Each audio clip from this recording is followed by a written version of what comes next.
तव कथामृतम् तप्तजीवनम् कविभिरीडितम् कल्मषापहम्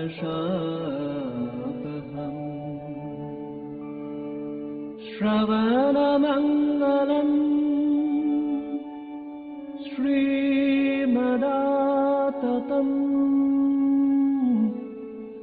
भुवि गृह्णन्ति ये भूरिदा जनाः भुवि गृह्णन्ति ये भूरिदा जनाः।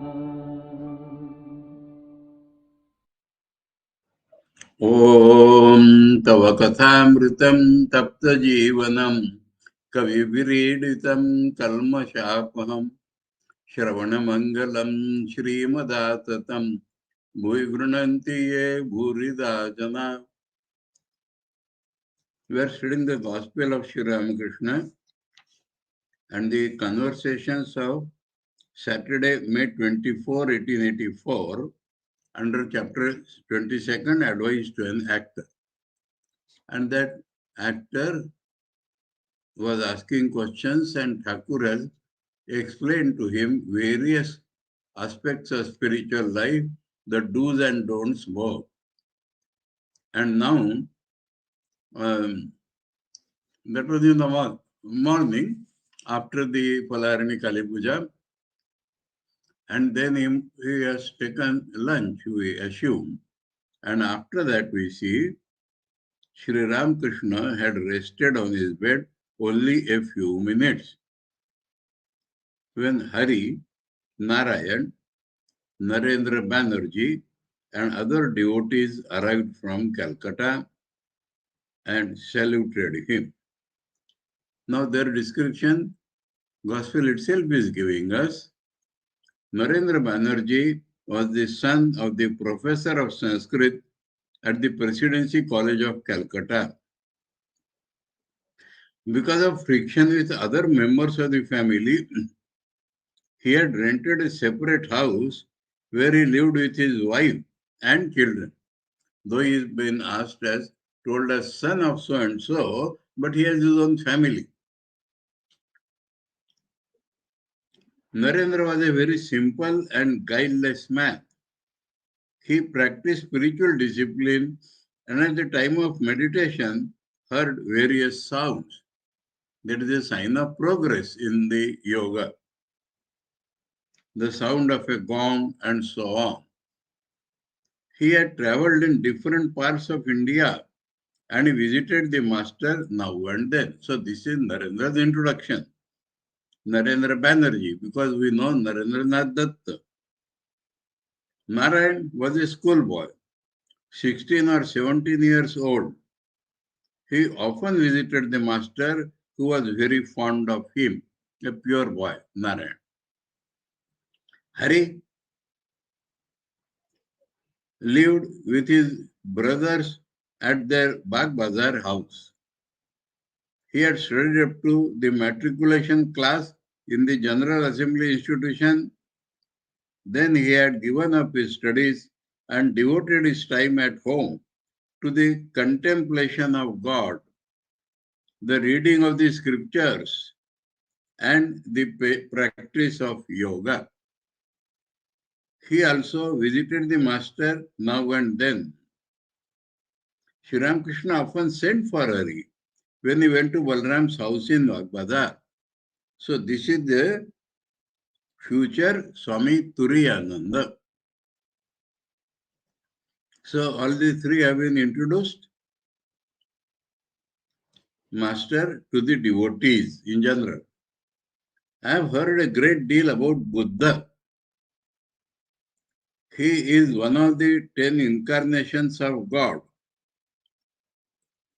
The traditional Hinduism believes in 10 incarnations. Thakur is not one of the 10. Jesus is not one of the 10. Chaitanya Mahaprabhu is not one of the 10. So there is a traditional count of 10. And those traditionalists count Buddha as the ninth after Sri Krishna. I have heard a great deal about Buddha. He is one of the 10 incarnations of God. Now he is explaining what is the meaning of the word Buddha. Brahman is immovable, immutable, inactive, and of the nature of consciousness. Let us concentrate on these important things. Immovable, cannot be moved, cannot be changed.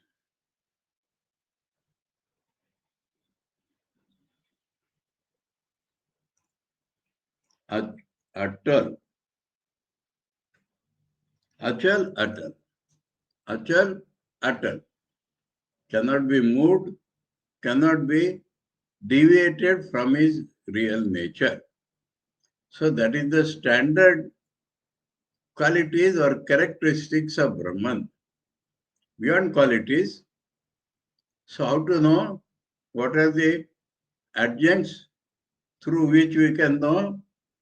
So one is achal, that means constant, in place. Achal means constant in the place. Atal means constant in his nature. Then immovable, immutable. Immutable means cannot be changed in the nature. Mutation means changing one thing to other. That is not possible with Brahman. Inactive. Inactive means activity. Activity depends upon a subject and an object. Brahman is beyond subject-object break. So there is no possibility of activity in him. Inactive does not mean inertia. It does not mean jadatva. Inactive means no subject-object split, so no activity possible in him. These are the words through which we meditate upon Brahman and of the nature of consciousness. So Chaitanya Swarup, the main thing about Brahman is that it is Chit Swarup. Chaitanya Swarup means what? The very nature of Brahman is consciousness. No, we are all conscious beings. That means we have body, mind, indriyas, and consciousness, which will be found to be a reflection of the consciousness, which will be found to be a circumscribed state of that consciousness. But the consciousness in itself, that is Brahman. So these are the ways through which one can meditate upon Brahman. So Thakur has told those things. When a man merges his buddhi, his intelligence in bodha consciousness. So buddhi is intelligence. That means the capacity to logically understand a thing. That is buddhi. And this faculty works in this dualistic world. But when this is merged, I use buddhi. So when this is merged in bodha, the consciousness. So these words are sometimes overlapping, but Thakur is here clearly mentioning separately. Buddhi means the process of reasoning. Buddhi means the process of understanding. But it depends upon Chetan. So when that buddhi stops functioning, where will it go? It will go back to Chetan. Chetan is the source of the world. Chetan is the source of myself, yourself, everybody. So the manifestation of that Chetan is my intelligence. Now I don't want to use it in the world. I want to realize Brahman. To realize Brahman as my real nature. That is the meaning of realization. So for that, I stop using my buddhi to the external world and try to use my buddhi to understand Brahman. It can never understand Brahman. But in this attempt, the buddhi will become merged in its source. In Bodha consciousness, then he attains the knowledge of Brahman. So knowledge of Brahman is Brahman itself. And that knowledge is an important thing here. Knowledge is not attained like we attain knowledge of any object. Rather, when we stop knowing any object, then Brahman reveals its own real nature in our consciousness. That is called knowing Brahman. Knowing Brahman is not like knowing any other object, because Brahman is not the object. Brahman is the reality of the subject and the object both. Now, for that, what is essential, our mind, of which buddhi is a part, is continuously engaged in dealing with the outside objects. Unless that is stopped, how can Brahman manifest in that buddhi? So first is we stop. The Kathopanishad will tell us, Yada panchavatishthante jnanani manasa sa buddhischa na vicheshtati tam ahu paramam gatim. So first the indriyas stop dealing with the outside world. Mind does not cogitate. Buddhi stops functioning. Then that is called the supreme state. Brahman shines in our bodha. So that is like buddhi being merged in Brahman, in bodha.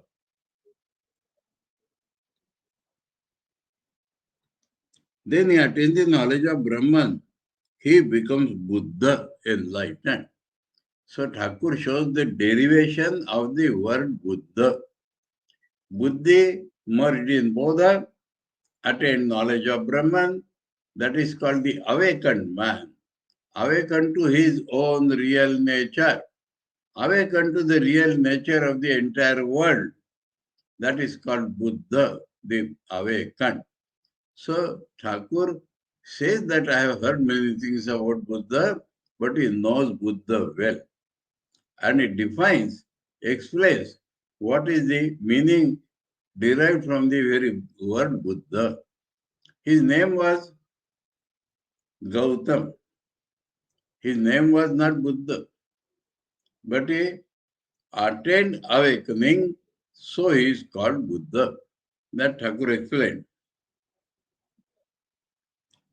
Nanta used to say, now Thakur is an expert in comparing and showing the identity between the Vedanta and Buddhism. He is not deluded by the names. Some people think Buddhism stood against the Vedas. I have seen Shankaracharya's followers. One great philosopher, T.M.P. Mahadevan, he started Shankar Institute in Chennai. When I was in Chennai, I was invited to give a lecture there. And during my lecture, I referred to Buddha. And all of them started looking at me angrily. You are taking the name of a Nastik. Thakur knows much better. And when Thakur was asked, when he has practiced all religions, why he has not practiced sadhana Buddhism? He said, to my mind, the Buddhism is not separate from the neti side of Vedanta. So that is exactly what he is explaining here now. Nangta means Thakur's sannyas guru, Vedanta guru, Totapuri. He was belonging to the Naga sadhus. He always used to remain naked. So instead of taking his name, Thakur is calling him Nangta, the naked one. He used to say that the mind merges in the buddhi. Yes, so before buddhi there is mind, cogitating. That stops cogitating means that merges into the buddhi, the intelligence, and the buddhi in bodha consciousness. So Thakur has quoted Totapuri the Vedantin to show the similarity or sameness between the name Buddha and the Vedantic ideas. The aspirant does not attain the knowledge of Brahman as long as he is conscious of his ego. So one more thing came. Man, Buddhi, Ahankar. So long as I am separate, important thing. You may say, Aham Brahmasmi, but the I is still there. So, as long as he is conscious of his ego is the form of a consciousness. Ego is a vibration of the mind. Ego connects everything with I, himself. That is ego. I know, I feel.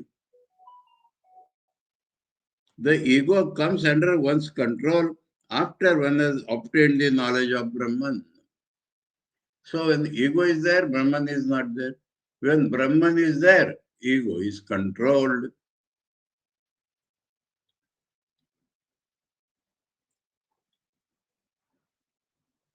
Knowledge of Brahman and seeing God. So here and does not mean two different things. Same thing called knowledge of Brahman and meaning the direct experience of God. Otherwise, the ego cannot be controlled. So unless the absolute truth is revealed in the mind, ego will always play.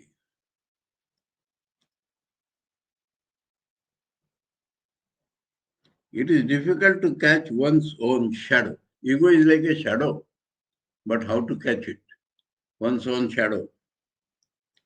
But when the sun is overhead, the shadow is within a few inches of the body, so gets controlled. When the sun is overhead, that means when the knowledge of Brahman is full, then the ego is controlled. A devotee, what is the vision of God like? Because Thakur has used the word vision of God. So how to understand that? Master, haven't you seen a theatrical performance? So it cannot be shown through argument. It has to be shown through some example. Haven't you seen a theatrical performance? The people are engaged in conversation. When suddenly the curtain goes up, then the entire mind of the audience is directed to the play. Okay? The people don't look at other things any longer. Samadhi is to go within oneself like that. Stopping all other things, go into oneself. That is Samadhi. When the curtain is rung down, people look around again. Just so, when the curtain of Maya falls, the mind becomes externalized. That is Maya. Mind seeking things other than oneself, that is external. That itself is called Maya. So Thakur has given through an example, they are talking, chatting, looking in hundreds of directions. When the curtain goes up, all that is given up. The mind one pointedly goes to the drama, that is like Samadhi.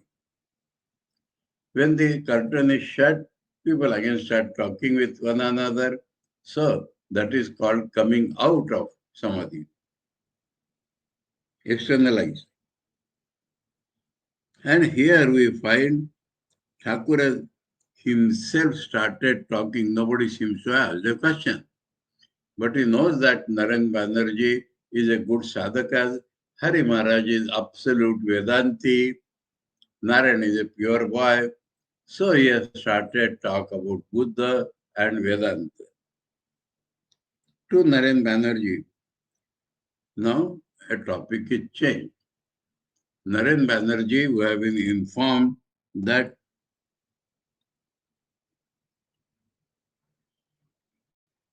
He had traveled in different parts of India. So that is referred to, you have traveled a great deal. Tell us something about the sadhus. So it is the sadhus who meditate on Brahman. And by hearing about sadhus, the mind will go back to Brahman. That is the idea. Narendra told the story of two yogis in Bhutan. Bhutan was never taken to be outside India. Politically, it may be a state, but we are not referred to politics. We are referring to the spiritual unity of India.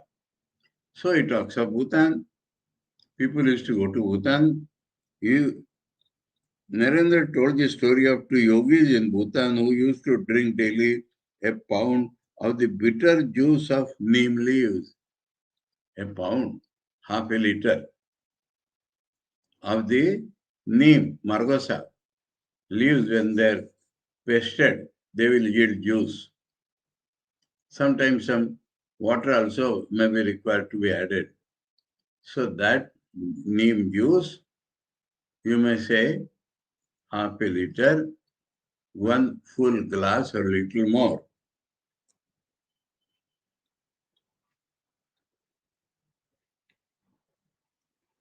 So something unusual. And to take that daily, that much only, and their body is sustained because their mind has gone to God. He had also visited the hermitage of a holy man on the bank of the Narmada. Narmada, you know, rivers in India not only worshipped as goddesses, but they have their own qualities. Yamuna is the river of devotion. Narmada is the river of Vairagya. And so, a holy man on the bank of Narmada, at the sight of the Bengali Babu dressed in European clothes, the sadhu had remarked, he has a knife hidden under his clothes next to his belly. That means Bengalis are bhogis in the mind of the sadhus.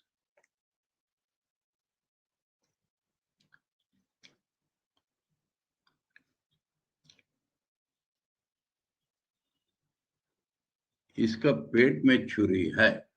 That means he is hiding the desire for enjoyment within himself. That could be the only meaning. Master, one should keep pictures of holy men in one's room.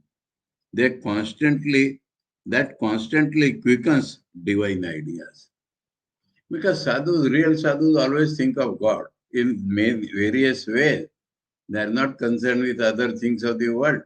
So keeping their pictures remind us of God. Banerjee, I have your picture in my room. What else do I want? Also the picture of a sadhu living in the mountains, blowing on a piece of lighted charcoal in a bowl of hemp. The old custom among all the sadhus in India was smoking hemp. Why?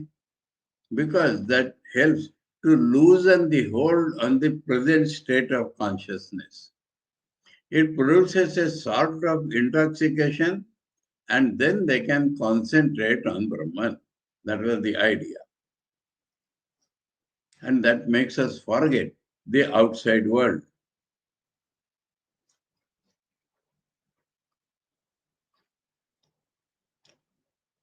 In Rishikesh, there is one ashram near our kutia.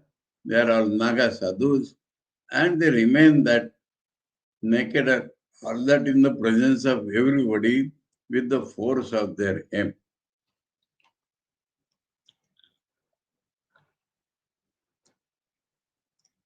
Master, it is true that one's spiritual feelings are awakened by looking at the picture of a sadhu. It is like being reminded of the custard apple by looking at an imitation one. Custard apple, they are made of clay. So looking at that, we're reminded of the real custard apple. Or like stimulating the desire for enjoyment by looking at a young woman. So young woman is the symbol of enjoyment. When we look at a young woman, we are reminded of enjoyment. Therefore, I tell you that you should constantly live in the company of the holy man. Constantly. He has his wife and children in the house, but if he lives constantly in the holy company, then the spiritual ideas only will remain awakened in him. To Banerjee. Now, this was to all the devotees, Hari Maharaj especially, Narayan also. To Banerjee, you know very well the suffering of the world.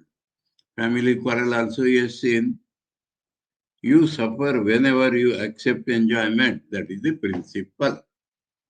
Enjoyment is subject-object indulgence, and that must produce a pain. That is called in the Gita Rajogun, and Rajogun ends in pain. One may not see it immediately, but the result is always pain. This you must remember.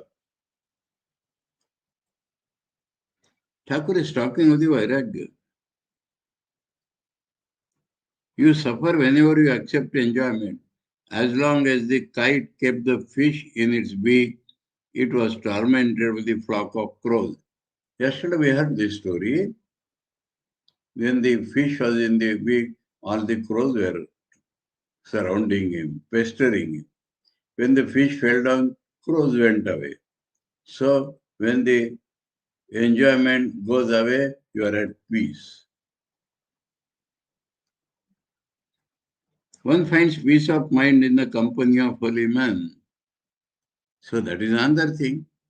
Holy men raise the mind of a man, and that gives him peace. The alligator remains under water a long time, but every now and then he rises to the surface and breathes with a deep wheezing noise. Then it gives a sigh of relief. So the alligator remains underwater, but he has to breathe. So when he comes out and breathes with a sound, then he feels relief. So when you are in the company of sadhus, you are out of water, the worldly enjoyments, and there only you find peace.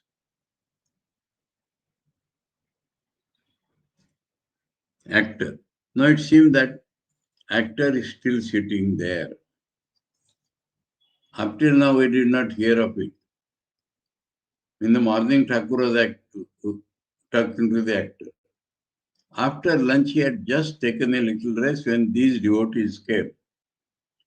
And so the talk was with the devotees. But the actor is still there. And now he talks. Revered sir, what you have just said about enjoyment is very true. He has also seen all the suffering due to enjoyment. And he has understood that spirit, he has caught that spirit. One ultimately courts disaster if one prays to God for enjoyment.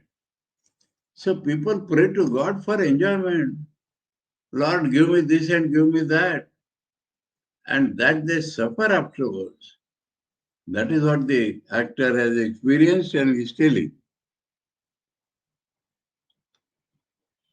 Various desires come to the mind, and by no means all of them are good. God is the Kalpataru, the wish fulfilling tree. A man gets whatever he asks of God. Suppose it comes to his mind, God is the Kalpataru. Well, let me see if a tiger will appear before me. Because he thinks of the tiger, it really appears and devours him. Now, this we have heard as Thakur telling. No, we do not know. Thakur got it from the actor or the actor. Yes, because actor has come to Thakur first time, it seems. So, it seems the origin of that story is the actor.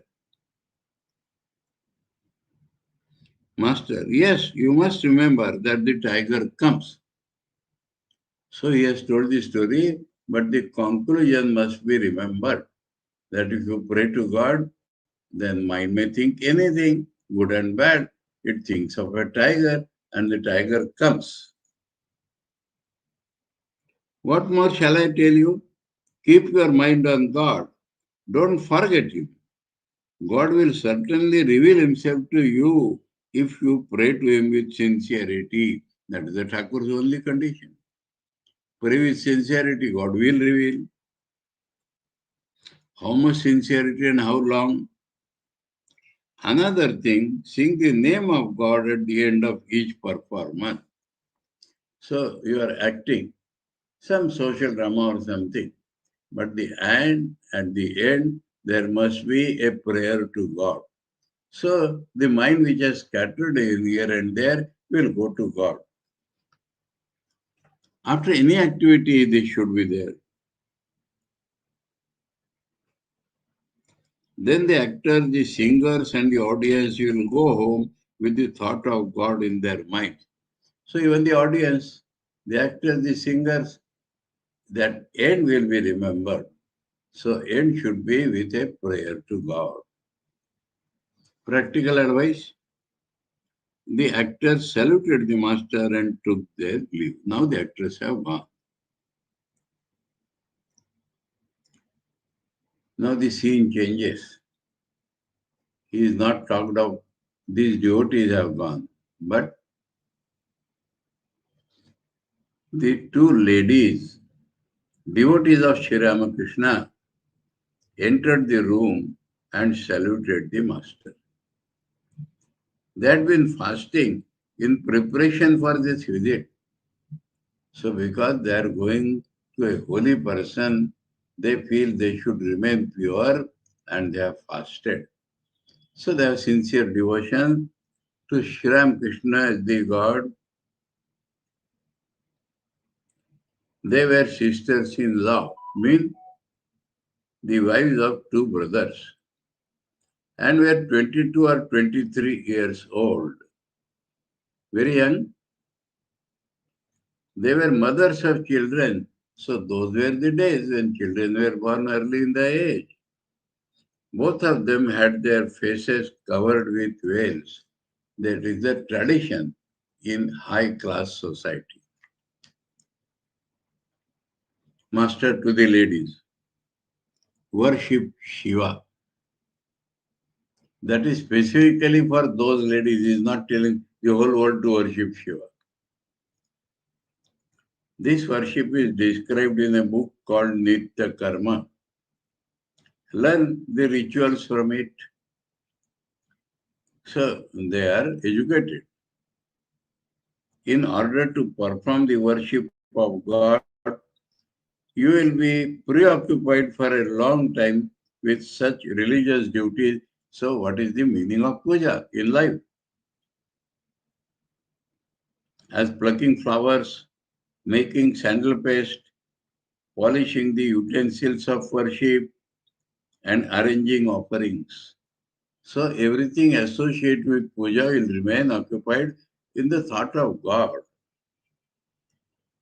As you perform these duties, your mind will naturally be directed to God through those activities. Narada says, Puja Dishu Anuraga iti Parasharya. You will get rid of meanness. So these other, your mind will be above the defects of mind. Anger, jealousy, and so forth. When you two sisters talk to each other, always talk about spiritual matters. Otherwise, the mind is frittered away in outside talk. You are both of the same mind. So when you talk, you should talk of God. All the family members should talk of God.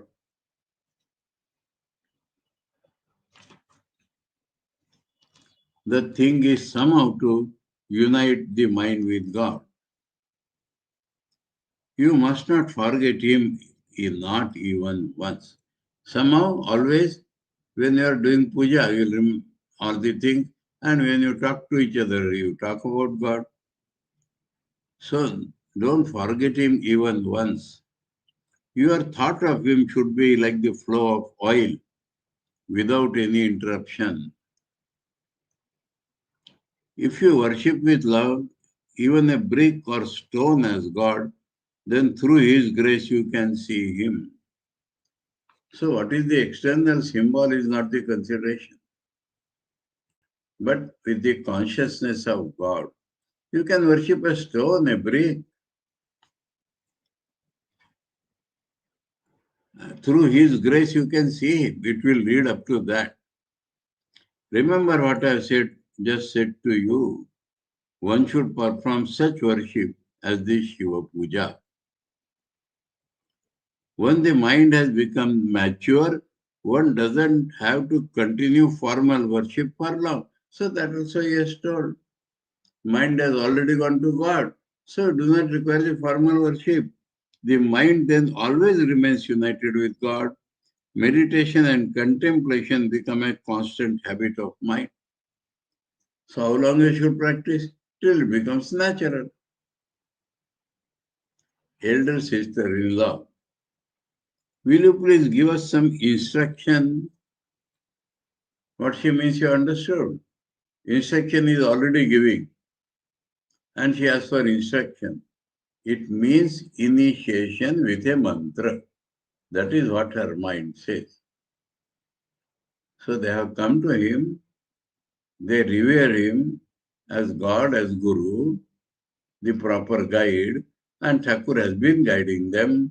So she asks, will you give us something specific? Master has understood that immediately. Master, affectionately, I don't give initiation normally. If a guru gives initiation, he must assume responsibility for the disciple's sin and suffering. The Divine Mother has placed me in the state of a child. So, not necessary that it may come later on. Thakur has given initiation to people. Perform the Shiva Puja as I told you. Come here now and then. So you will have more instructions from me and you may get initiation also. That may be the lesson. We shall see what happens. Yes, clearly. Later, we shall see what happens later on through the will of God. So if God's will functions, Thakur will initiate them. It is clear. I asked you to chant the name of Hari at home. Are you doing that? So that previously visited him. Now see the harmony of Thakur. He asked them to do Shiva Puja and has already asked them to chant the name of Hari. So there should not be any conflict between Hari and Har. They should do Shiva Puja, talk to each other about God, and he had already told them to chant the name. So that is another thing. Huh? I remember here when I met my Guru and asked him to give me initiation, he said, I do not give initiation. I will arrange for you. Till then, you can just chant the name of Thakur. And I chanted. He said, Ramakrishna, Ramakrishna, you chant like this. So that also is a form of initiation, though not formal. So Thakur has already told them. Everything becomes a state of connectedness with God. Are you doing that? He checks up.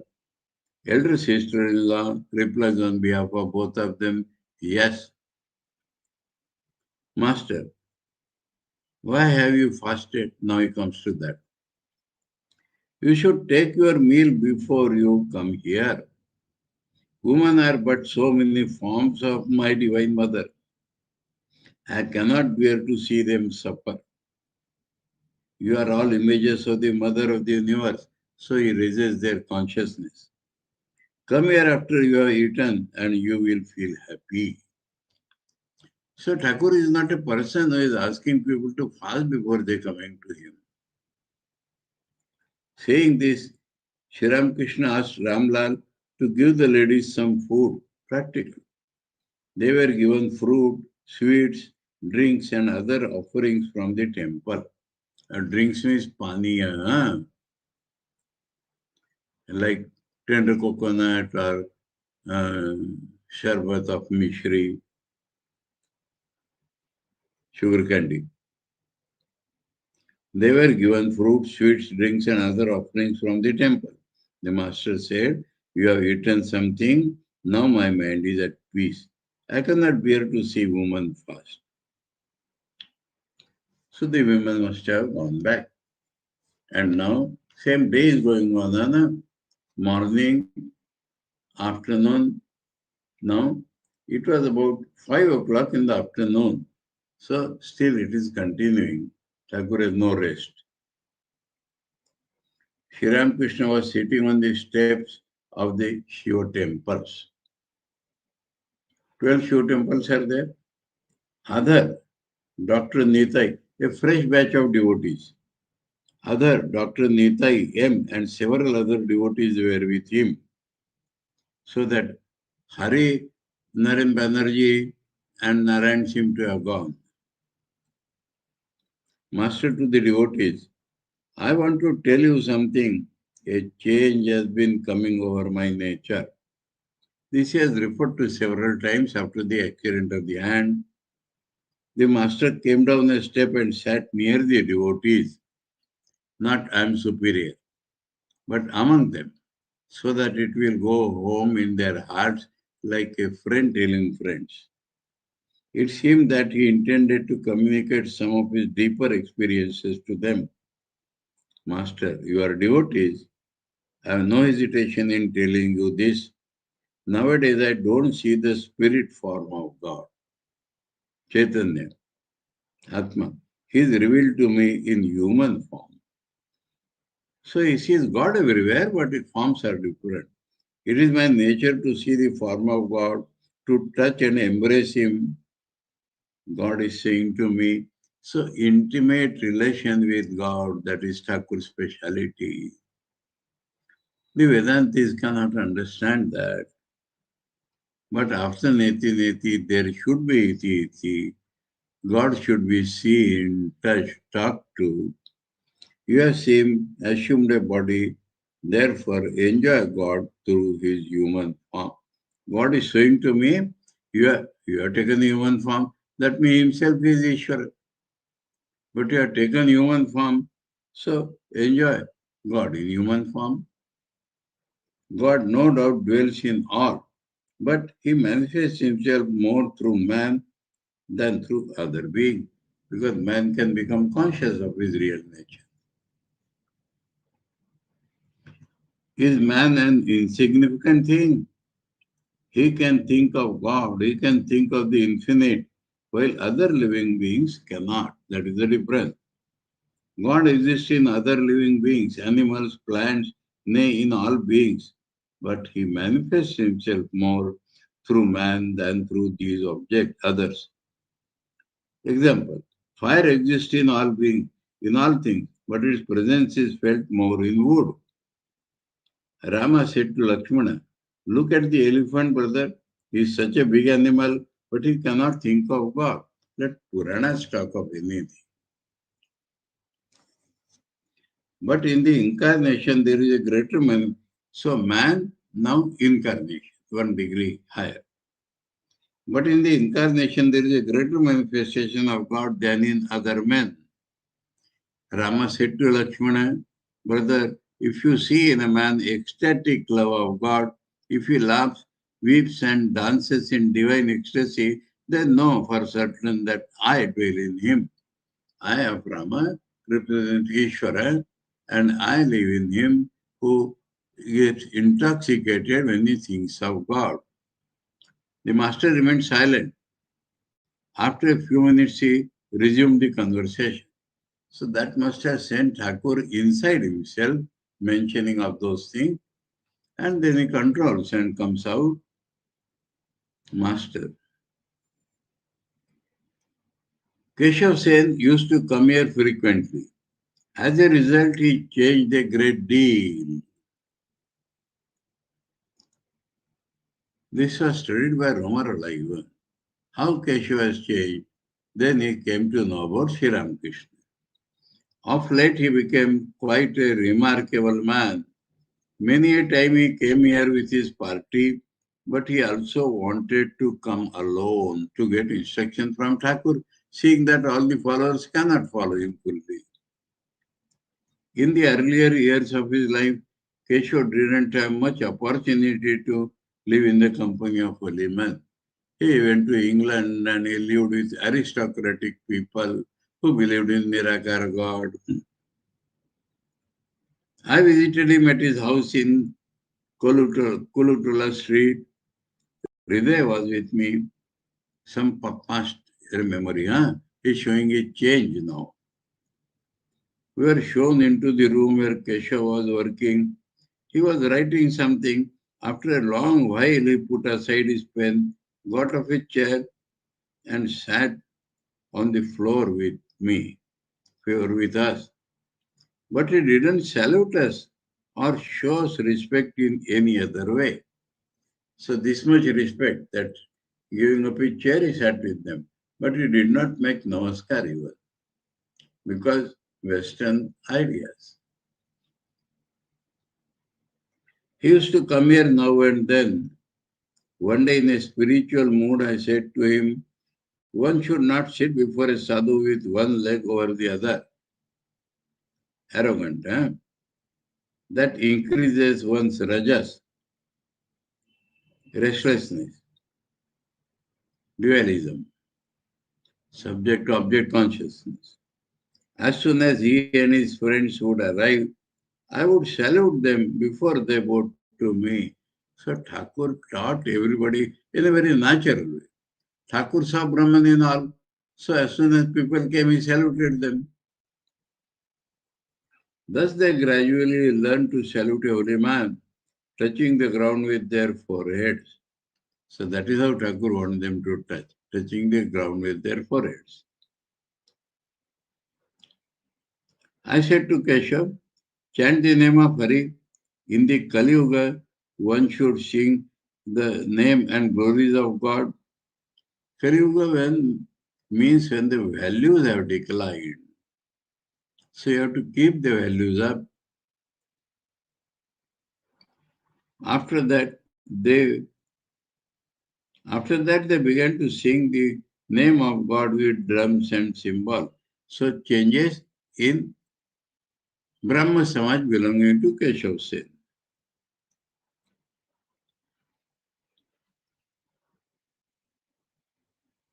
The footnote says that they were chanting the name of Brahma.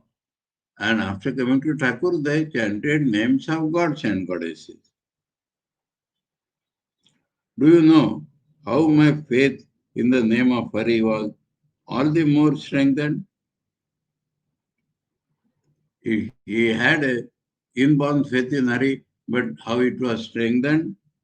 Holy men, as you know, frequently visit the temple garden.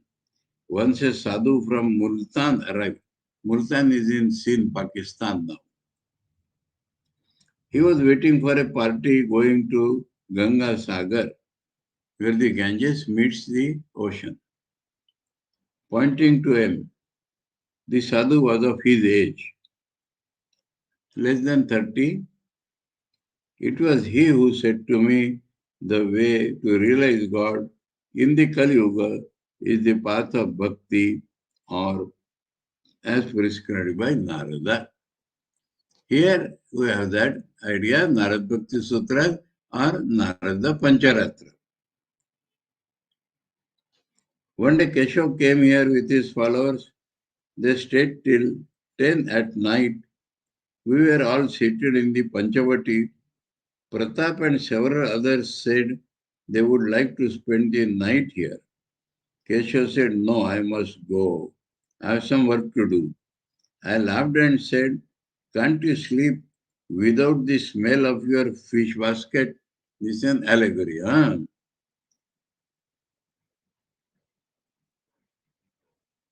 So Thakur is telling that story now. Once a fisherman's wife, Once a fish wife, not fish's wife, fisherman's wife, was a guest in the house of a gardener's wife, who raised flowers. She came there with her empty basket after selling fish in the market. So this fish smell was still there.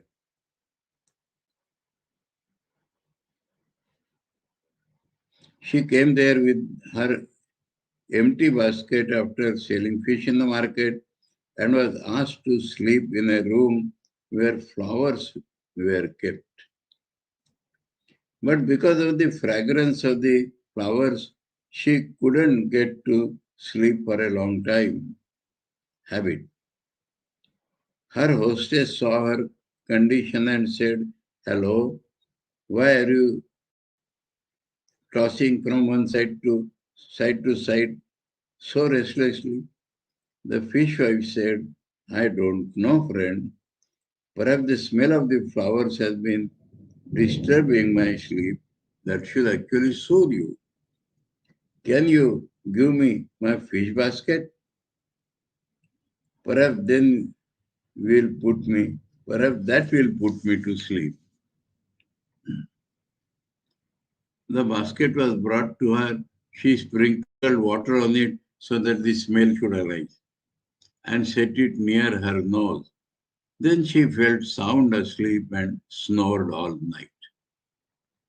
So Keshav wanted to go back to his house. That means in the company of women. That is the fish basket. At this story, the followers of Keshav burst into loud laughter. Keshav conducted the prayer that evening at the bathing ghat on the river.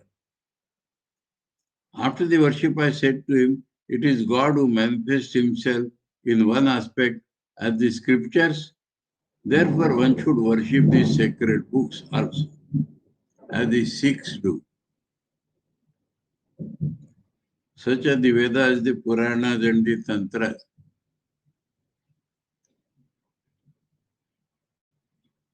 In another aspect, he has become the devotee.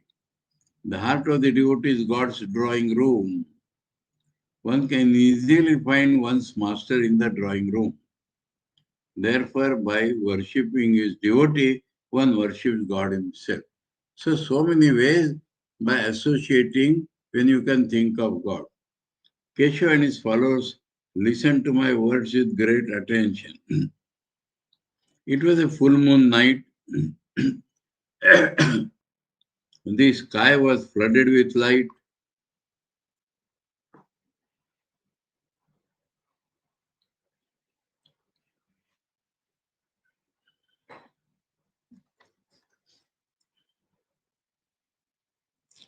We were seated in the open court at the top of the stairs leading to the river. I said, "Now let us all chant Bhagavata Bhakta Bhagavan."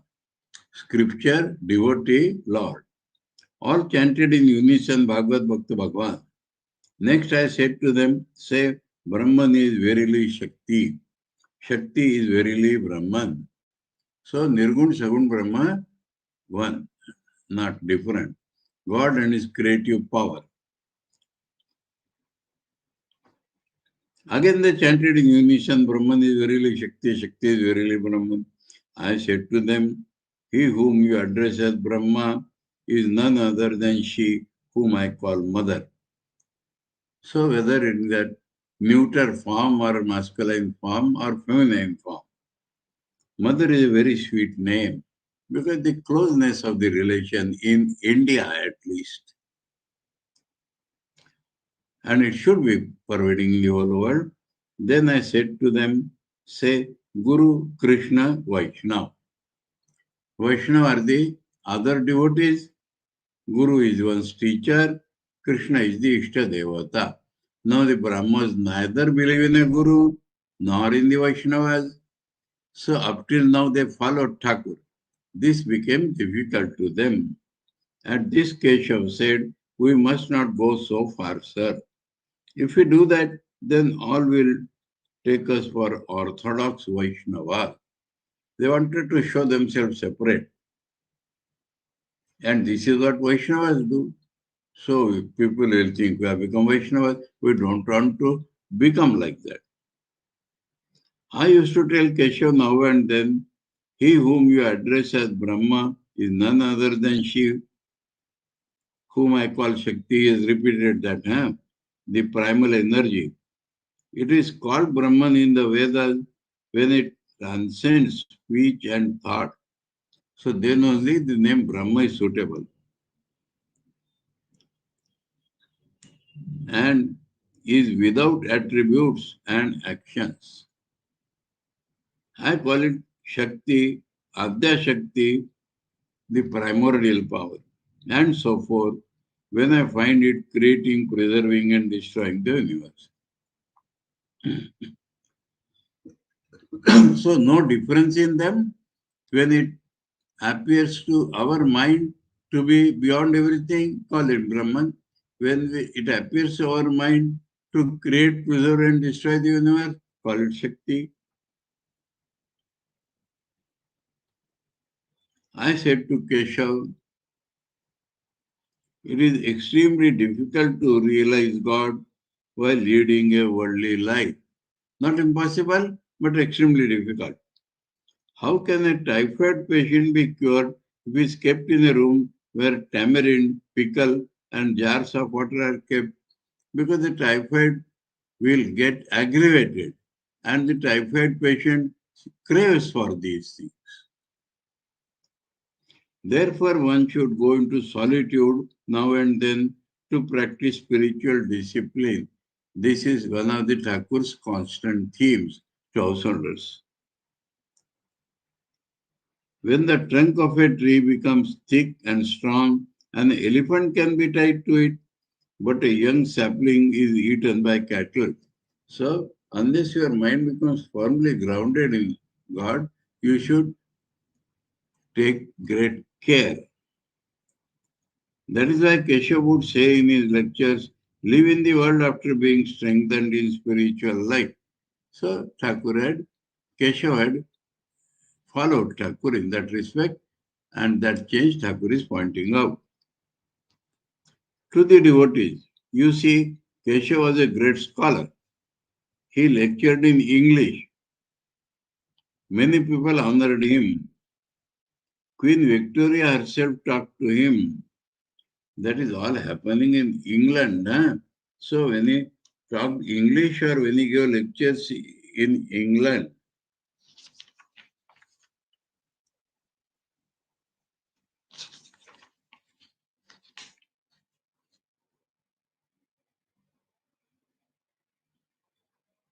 इंग्रेजी ते lecture दी तो okay.